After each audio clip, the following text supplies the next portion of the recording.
पहला रॉयल्टी जो 7 जनरेशन तक चलता है, आप अपनी अपलाइन से पूछोगे वो बताएंगे विस्तार से। सेकंड सिक्योरिटी, सुरक्षा। आज आपको समझ में आएगा क्या है ये, इसकी इंपोर्टेंस क्या है, क्या चीज है ये सुरक्षा, क्या चीज है, क्यों करना चाहिए। अभी मैं लगभग 4 दिन पहले किसी से कॉन्फ्रेंस में मैंने इस टॉपिक को लिया, मैं आज आपको कहना चाहता हूं। अभी सडनली लगभग 3 महीने पहले की बात है, हमारे रतलाम के अंदर एक रोड लाइन ट्रांसपोर्ट है, जिनके पिता इस दुनिया में नहीं है। उनके 2 बेटे थे, एक लगभग 35 साल का था, एक 38 साल का था। दोनों उस रोड लाइंस पे ट्रांसपोर्ट पे बैठते थे और बहुत बड़ा ट्रांसपोर्ट था, बहुत समय से चलता है। इस महामारी के दौर में दोनों इस दुनिया से चले गए। वो जिस जगह है, उनके शोक में 3 दिन तक वो मार्केट नहीं खुला। सन्नाटा छा गया उस क्षेत्र में। लोगों ने पूछा क्या हुआ, तो बोले दोनों भाई चले गए। प्रश्न ये नहीं है अब जो इस महामारी में होना था, गए करोड़ों लोग हैं, ये चले गए। प्रश्न ये है कि इनके परिवार को कौन चलाएगा, कौन देखेगा। तो बाद में पता लगा कि उनमें से जो बड़ा भाई था, उसका 11 साल का बेटा है जो उस परिवार में सबसे बड़ा है। बात हुई, प्रोग्राम के बाद उस बच्चे को वहां लाया गया। मैं आपसे एक प्रश्न पूछना चाहता हूं। 11 साल की उसकी उम्र है, उसको कोई ज्ञान नहीं है उस ट्रांसपोर्ट के नॉलेज का। उसको जो स्टाफ बताएगा वो करेगा, उससे गलतियां भी होगी, हो सकता है नुकसान भी हो। कोई ट्रांसपोर्ट में कार्टून कहीं मिस हो गया, जब ग्राहक उससे आके बात करेगा, वो शायद इतनी कॉन्फिडेंस लेवल के साथ बात नहीं कर पाएगा। हो सकता है वो उससे उसका हर्जाना मांग ले, उसको देना पड़ेगा। वो सब भी ठीक है। 11 साल की उम्र उसकी खेलने कूदने की उम्र थी। ये उम्र उसको कभी वापस लाइफ में नहीं मिलेगी। जिस उम्र में उसको खेलना था, जिस उम्र में उसको एंजॉय करना था, जिस उम्र में, जो उम्र उसकी पढ़ाई की थी, उस उम्र में उसके ऊपर एक बहुत बड़ी जिम्मेदारी का बोझ आ गया।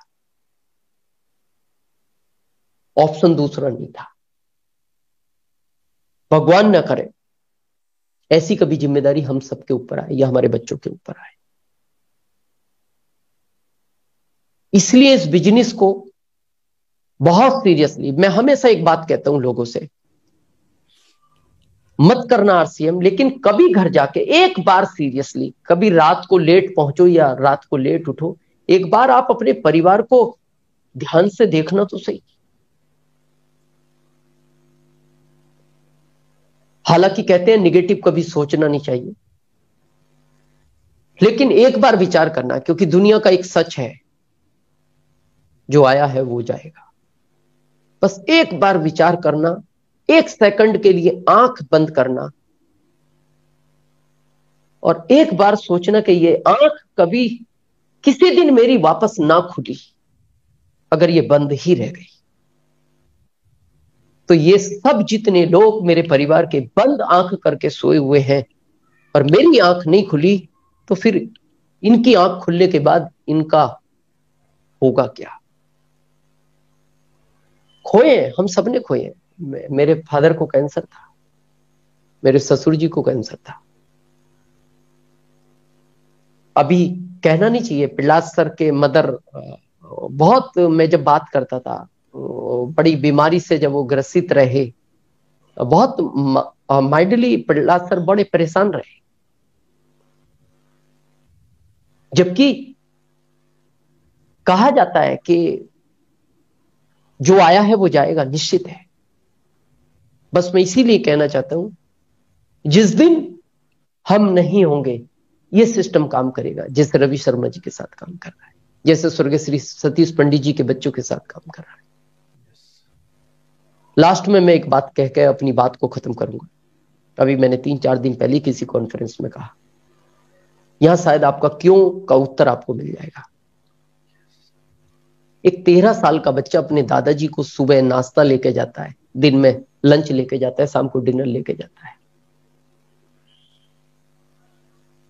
तो उस दादाजी ने उस बच्चे से एक प्रश्न पूछा, बेटा तुम 13 साल के हो, खेलने के टाइम मेरे को शाम को चाय लेने आते हो 4:30 बजे, जबकि वो तुम्हारा खेलने का टाइम होता है। उसने कहा हाँ दादाजी। ये उम्र बीतती गई, वो बच्चा 22 साल का हो गया, फिर भी वो टाइम पे अपने दादाजी को, जब वो आता था और सारी चीजें वही टाइम पे, उनको ब्रेकफास्ट, रात को दूध, 4:30 बजे चाय, दिन का लंच, रात का डिनर। दादाजी ने एक बात कही, इस कॉलोनी में बेटा बहुत सारे लोग रहते हैं, तू तो मेरा पोता है, लेकिन मैं तेरे को ऐसे उदाहरण दे सकता हूं जिनको उनका बेटा भी टाइम टाइम पे ये सब कुछ नहीं करता, फिर तू क्यों कर रहा है? उसने एक बहुत सटीक लाइन कही अपने दादाजी से, दादाजी मैं जिस कॉलेज में पढ़ के बड़ा हुआ हूं, आपको पता है मेरी ये शर्ट कितने की है? 5,000 की शर्ट है। 23,000 की घड़ी पहनता हूं दादाजी में। मैंने मेरे फादर से एक दिन पूछा, पापा आपकी इनकम तो इतनी नहीं है, फिर आप मेरे को, आपने एक अच्छी बाइक दिलाई मेरे को, 23,000 की घड़ी दिलाई, 5,000 का शर्ट आप मेरे को पहनाते हो, 7,000 के जूते मैंने पहन रखे, आप तो इतना नहीं कमाते। तो मेरे पिताजी ने एक ही बात की थी, बेटा जो तू इंजॉय कर रहा है ना, ये तेरे दादाजी ने डायरेक्ट सेलिंग मेथड के अंदर कोई बीज बोया था, और 5 साल अपनी मेहनत से इन्होंने इस वृक्ष को बड़ा किया। आज हम जितने भी फल खा रहे हैं, ये तेरी घड़ी हो या तेरी शर्ट हो, ये तेरे दादाजी के उसी बोए हुए बीज का फल है। इसीलिए दादाजी, मैं जब तक इस दुनिया में रहूंगा, मैं इसी तरह आपका लालन पोषण करूंगा। अगर आप चाहते हो कि यहां तो बच्चे भी अपने माता पिता को भूल जाते हैं, अगर आपका पोता भी इसी तरह आपको याद रख के, इसी तरह आपकी लास्ट टाइम पे ध्यान रख के, तो इस सिस्टम को बहुत सीरियसली करें, बिना टाइम खराब किए। मेरा एक अभी नारा चल रहा है, मैं उस नारे के साथ बात खत्म करूंगा। 21 दिसंबर, 1 साल बाद, 1 साल तक काम क्या करना है, मैं अभी सबको, मेरी जो भी वीडियो कॉन्फ्रेंस होती है, ये मेरा भी एक बिल्कुल फिक्स नारा है। जो आपका सोने का टाइम है 6 से 8 घंटे, क्योंकि अच्छे स्वास्थ्य के लिए 6 से 8 घंटे सोना चाहिए, एक डॉक्टर बोलता है। जितने टाइम आप भोजन करते हो, 10 मिनट, 15 मिनट, 20 मिनट, भोजन को 32 बार चबा के खाना चाहिए एक अच्छे हेल्थ के लिए।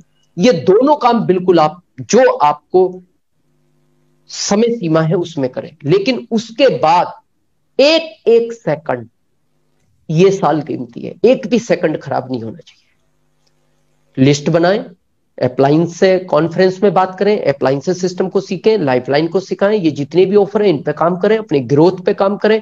और मैं दावे के साथ कहता हूं, जब भी हम दिसंबर में किसी कॉन्फ्रेंस में मिलेंगे, अगर आज आप वाइटल पर भी हैं, तो आपका टेक्निकल का सेलिब्रेशन होगा। आप सबने सुना, आपकी अपलाइनों ने हमारे को इस मंच पे आने का, बोलने का मौका दिया। आप सबको बहुत बहुत थैंक यू।